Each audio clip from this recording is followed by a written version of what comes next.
Hello, welcome to your own channel big guide. आपके अपने channel पे आप लोगों का बहुत बहुत वेलकम है। क्लास 7 की सीरीज़ में हम लोग जो है चैप्टर 5 कर रहे थे। फर्स्ट पार्ट करा चुकी हूँ, आज हम लोग सेकंड पार्ट करने वाले हैं। एनसीईआरटी का रेफरेंस है, जितने भी कॉम्पिटिटिव एग्ज़ाम्स हैं ये सीरीज़ उन सभी के लिए बहुत ज़्यादा ही बेनिफिशियल है, जहाँ पे भी आपकी साइंस पूछी जाती है। और टैट वालों के लिए ये अपर प्राइमरी लेवल के लिए बहुत ज़्यादा इंपॉर्टेंट है, वहाँ पे 6 to 8 की साइंस आपसे पूछी जाती है। तो चलिए स्टार्ट करते हैं। अगर आपको मेरी वीडियो पसंद आए तो वीडियो को लाइक कीजिएगा और इसको शेयर करना मत भूलिएगा, ताकि ज़्यादा से ज़्यादा लोगों तक वीडियो पहुंच पाए।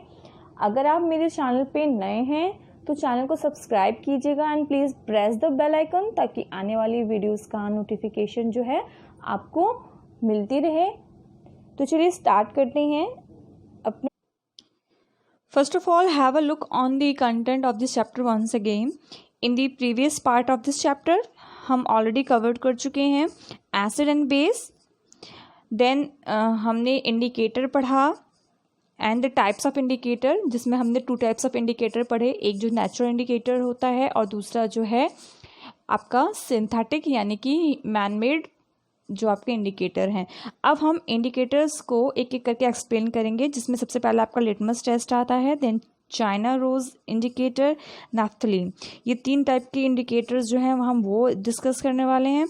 Then we will study about the neutralization, and neutralization हमारी डेली लाइफ में कैसे अकर होता है ये हम यहाँ पे कवर करने वाले हैं। तो चलिए स्टार्ट करते हैं।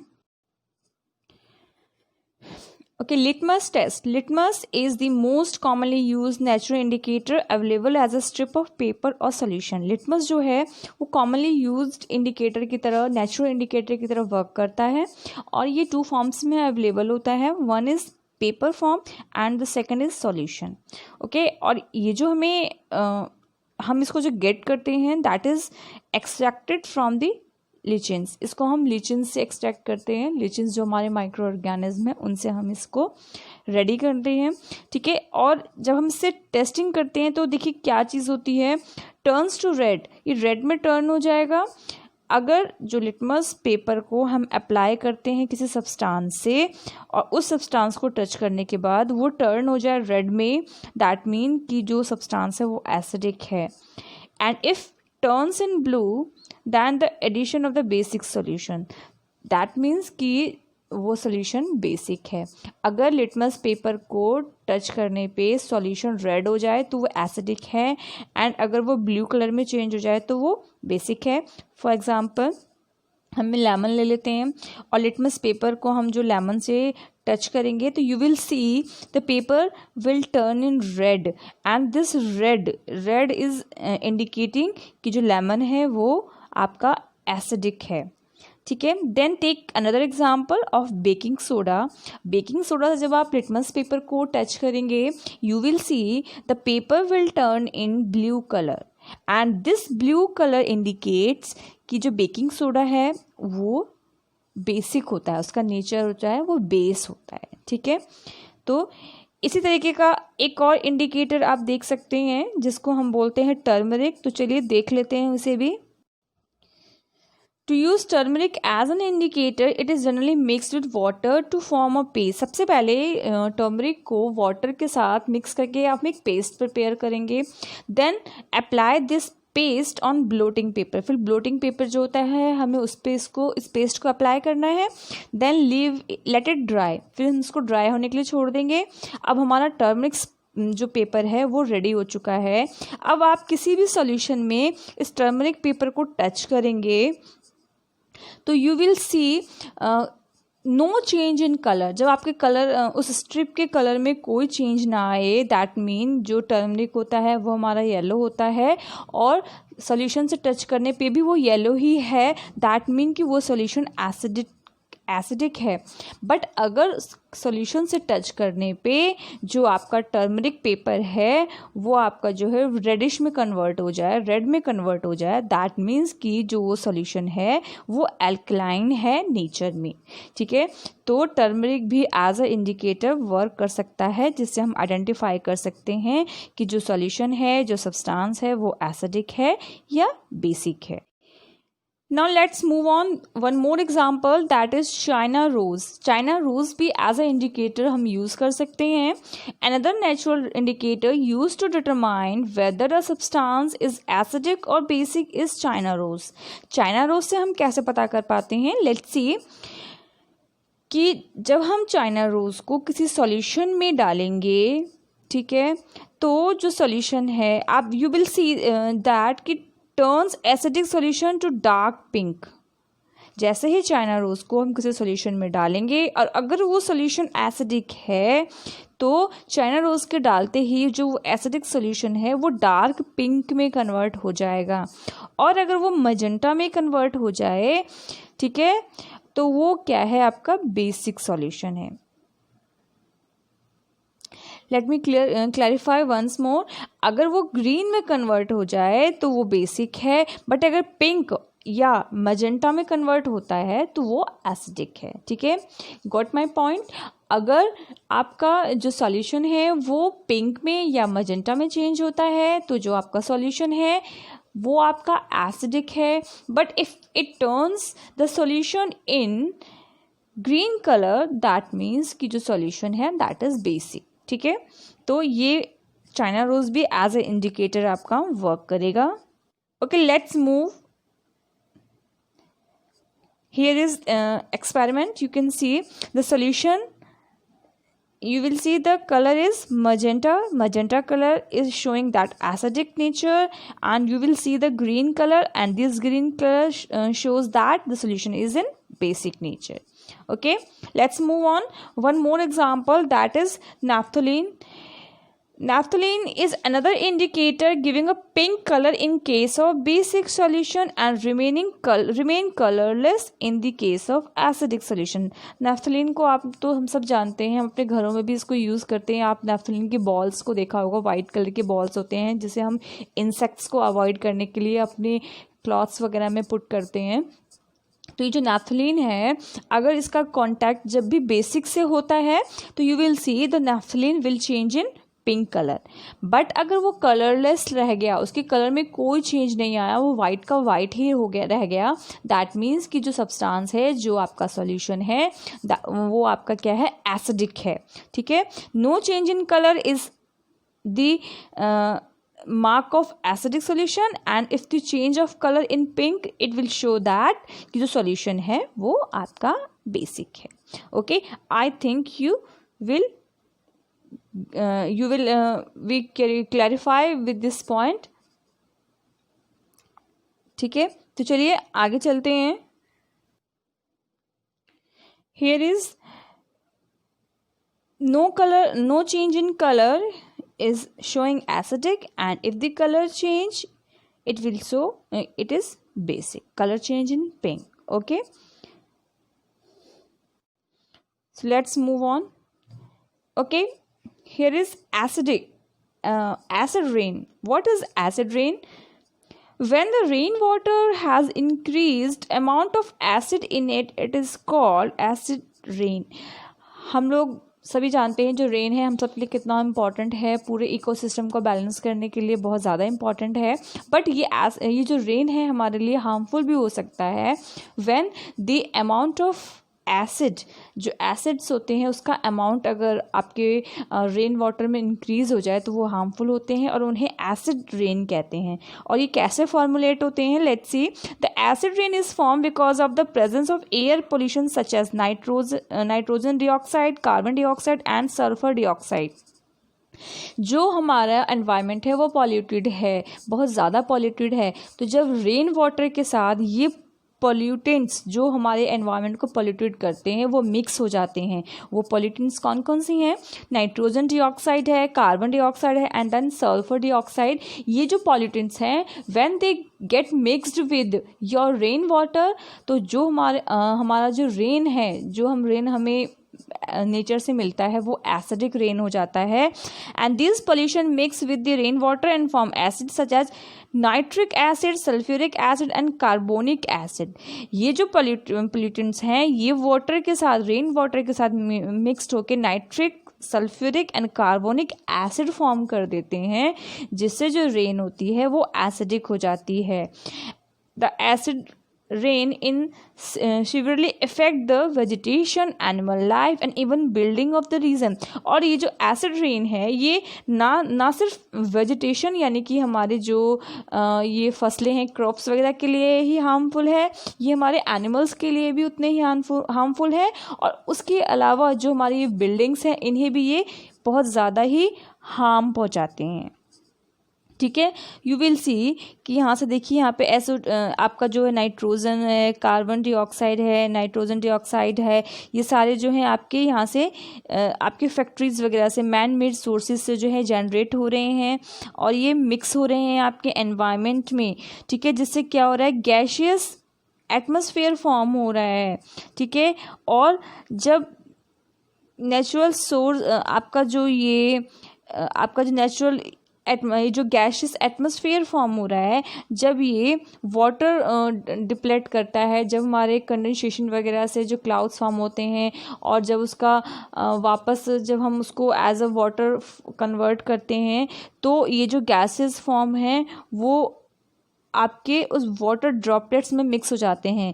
यानी कि कंडेंसेशन से तो ये सारे गैसेस वगैरह हैं आपके वाटर के साथ मिक्स होकर क्लाउड फॉर्म करते हैं।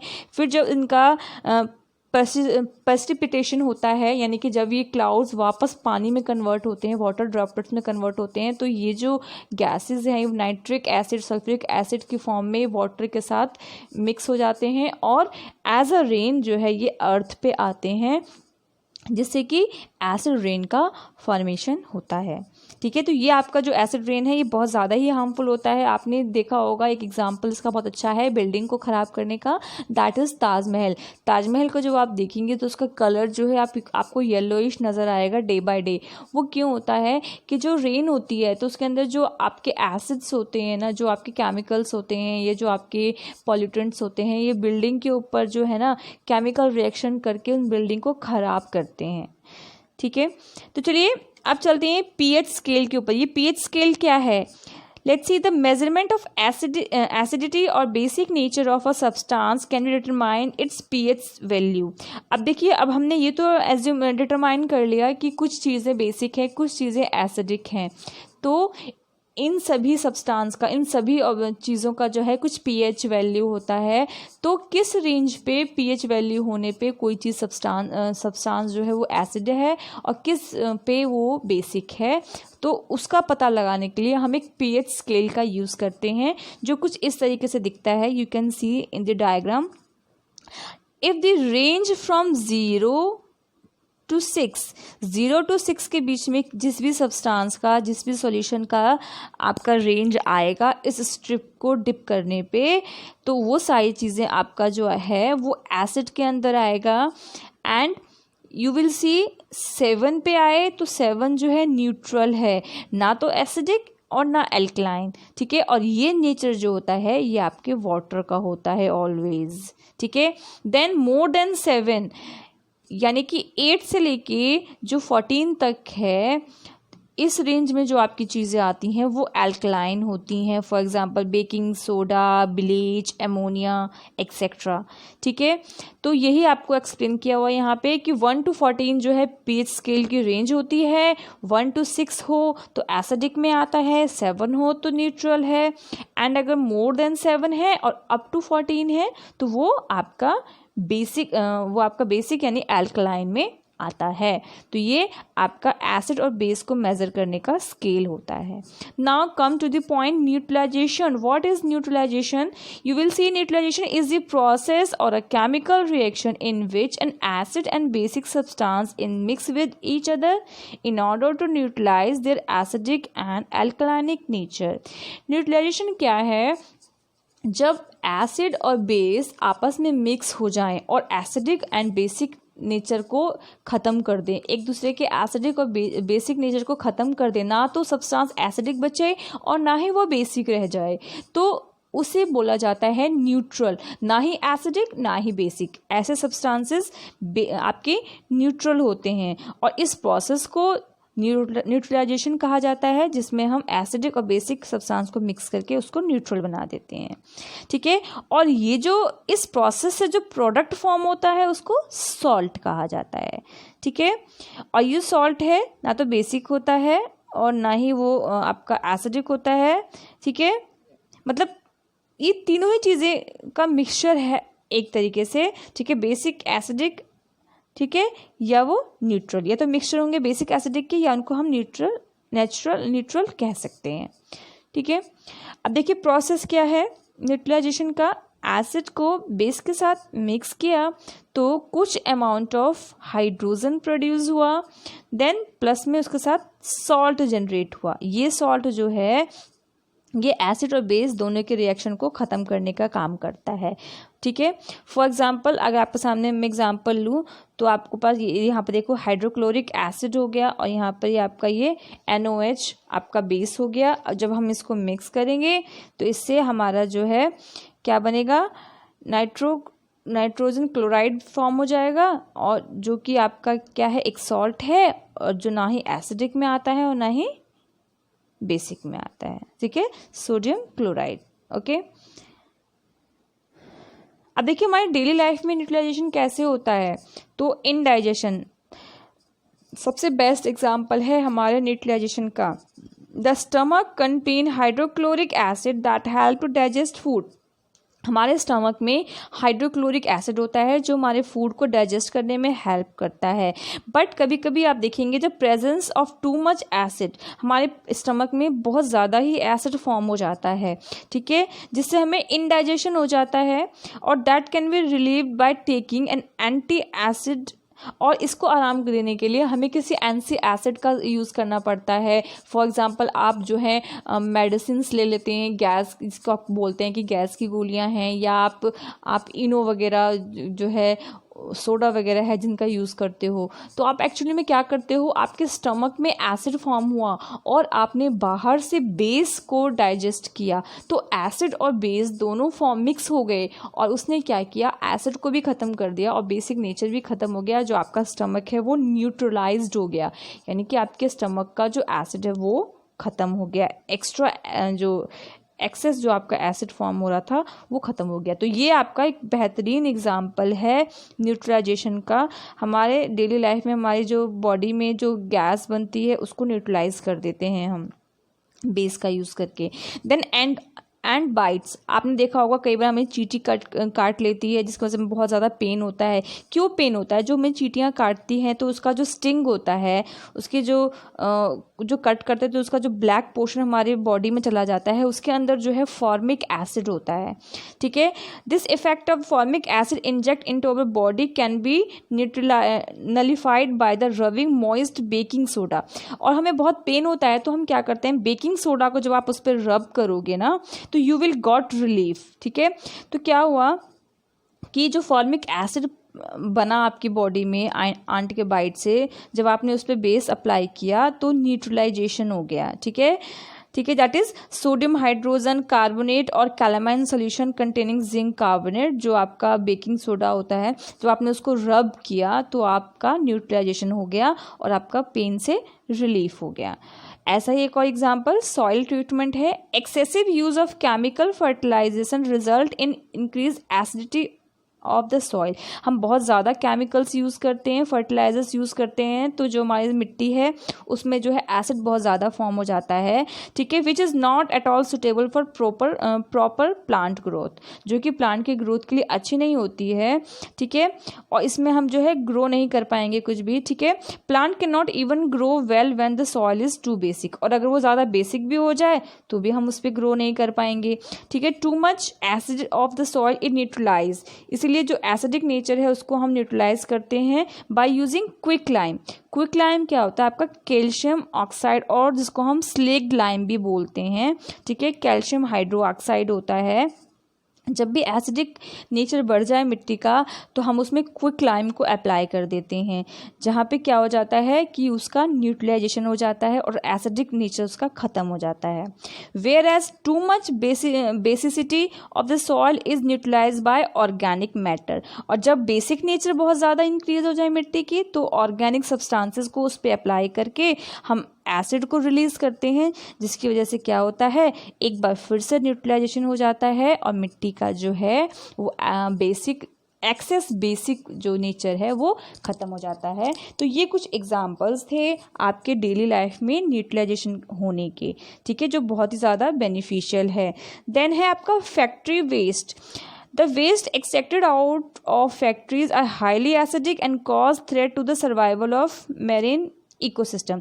जो फैक्ट्री से वेस्ट निकलते हैं जिसको हम क्या करते हैं सी वगैरह में, पॉन्ड्स वगैरह में डिस्पोज कर देते हैं, तो वो जो वेस्ट होते हैं उनमें बहुत ज़्यादा एसिडिक अमाउंट होता है, और जब हम उसको डिस्पोज करते हैं तो जो मैराइन इकोसिस्टम है, यानी कि जो वाटर में रहने वाले जो आपके ऑर्गेनिज्म है उसको बहुत ज़्यादा ही हार्म पहुँचाते हैं। Release of this acidic base into the water body kill fish and other organism, तो उनको वो बहुत ज़्यादा ही खतरा करते हैं, उनकी जो लाइफ को भी स्पॉइल कर देते हैं। Due to which the factory waste are properly neutralize, इसीलिए जो फैक्ट्री का वेस्ट है पहले उसको न्यूट्रलाइज कर देना चाहिए बाय एडिंग बेसिक सब्सटेंस, और उसके बाद उसका डिस्पोजल करना चाहिए। Thanks for watching. इतना ही था आज का आपका ये चैप्टर 5 एसिड बेस जो है यहीं ख़त्म होता है। तो तब तक के लिए कीप स्माइलिंग, कीप स्टडिंग। मिलते हैं नए चैप्टर के साथ, तब तक के लिए थैंक यू सो मच।